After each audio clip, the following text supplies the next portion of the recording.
धमकियां बहुत मिलेगी, बीजेपी में आ जाओ अच्छा रहेगा तुम्हारे लिए, तुम्हारे परिवार के लिए। तो मुझे तो मतलब बहुत शर्म आती है कि इतने बड़े प्रधानमंत्री, इतने बड़े अमित शाह, उनके पोते की उम्र का मैं हूँ। अगर डेमोक्रेसी के लिए लड़ना संस्कृति खराब करना है, अगर सरकार से सवाल करना संस्कृति को खराब करना है, और अगर अमित शाह जी को इसका पता नहीं होगा तो फिर तो होम मिनिस्टर का फेलियर है।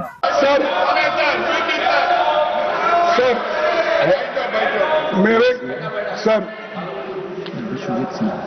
अरे कोई पार्लियामेंट्री नहीं है मेरा, क्यों दिखा रहे थे? कुछ नहीं उसमें सर मैं आपसे पूछना चाहता हूं, आपके माध्यम से उनको पूछना चाहता हूं, लाठी चार्ज कराने के लिए, आंसू गैस करने के लिए, छोड़ने के लिए पैलेट गन के इस्तेमाल का आदेश किसने दिया? कौन लाठी चार्ज का आदेश दिया, आंसू गैस का दिया और पैलेट गन का इस्तेमाल करने के लिए आदेश कौन दिया?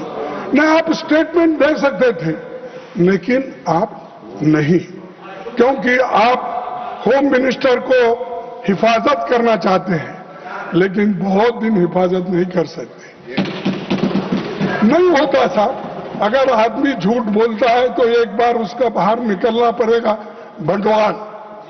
तो इसीलिए आपके लोग आए, सादे कपड़ों में छात्रों को पीटने वाले लोग कौन थे?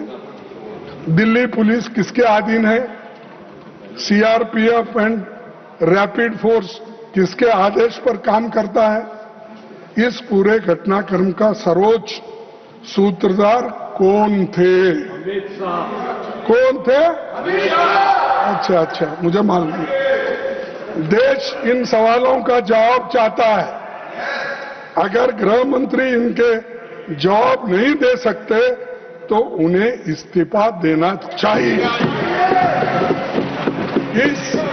इन सवालों का जवाब अगर उनके पास नहीं है, अगर वो सफाई नहीं दे सकते यहां आकर, वो सदन में आके ही देना, मैं बाहर पूछ रहा हूं थोड़ी, तो आना और वो देना चाहिए। और खासकर इस कारणों के लिए, इस वजह से वो जिम्मेदार है, उनको इस्तीफा देना चाहिए और प्रधानमंत्री उनको पूछना चाहिए। लेकिन प्रधानमंत्री की हिम्मत होती है या नहीं मुझे मालूम नहीं, लेकिन ये उसके जिम्मेदार है जो चीजें मैं आपके सामने रखा। अगर वे इस्तीफा नहीं देते तो प्रधानमंत्री को उन्हें पद से हटाया जाना चाहिए और दूसरे बर्खास्त करना चाहिए। सर, आज आपको बीजेपी की तरफ से कोई ऑफर हुई है ज्वाइन करने के लिए? अब तक धमकियां बहुत मिलेगी, बीजेपी में आ जाओ अच्छा रहेगा तुम्हारे लिए, तुम्हारे परिवार के लिए। तो मुझे तो मतलब बहुत शर्म आती है कि इतने बड़े प्रधानमंत्री, इतने बड़े अमित शाह, उनके पोते की उम्र का मैं हूँ, उनके पोते की उम्र के बच्चों को इस तरह की धमकियां देते हैं। मतलब क्या फायदा तुम्हारे इतने बड़े प्रधानमंत्री या गृह मंत्री होने का, अगर तुम्हें बच्चों को इस तरह की धमकियां देने पड़ती है। कंगना रनावत की बात अभी जनरेशन आप पूरी खराब कर रहे हैं, जिंजी जनरेशन आप पूरी खराब कर रहे हैं, उनका कल्चर बिगाड़ रहे हैं आंदोलन के माध्यम से। अगर डेमोक्रेसी के लिए लड़ना संस्कृति खराब करना है, अगर सरकार से सवाल करना संस्कृति को खराब करना है, अगर अपने फ्यूचर के लिए लड़ना संस्कृति को खराब करना है, और अगर अपनी पढ़ाई के लिए लड़ना संस्कृति को खराब करना है, तो हम संस्कृति खराब कर रहे हैं। और मैं कहना चाहूंगा बाबा रामदेव जी से कि सर, पतंजलि के जो फॉल्टी प्रोडक्ट्स बन रहे हैं ना, वो जो खराब हो रहे हैं, पहले उस पर ध्यान दीजिए। उस पर तो सुप्रीम कोर्ट भी बोल रही है उनको बैन कर दो। वो जो आपकी खराब प्रोडक्ट्स है, पहले उस पर ध्यान दीजिए आप। संसद में कल जो है राहुल गांधी ने डिमांड की अमित शाह जी का इस्तीफा, किसके कहने पे गोलियां चलाई गई उसका जवाब मांग रहे थे, आप क्या कहेंगे? मुझे लगता है इसका आंसर तो बहुत ही क्लियर है, अमित शाह जी के कहने पर ही गोलियां चलेंगी। दिल्ली पुलिस जो रिपोर्ट करती है वो अमित शाह जी को ही करती है, और अगर अमित शाह जी को इसका पता नहीं होगा तो फिर तो होम मिनिस्टर का फेलियर है।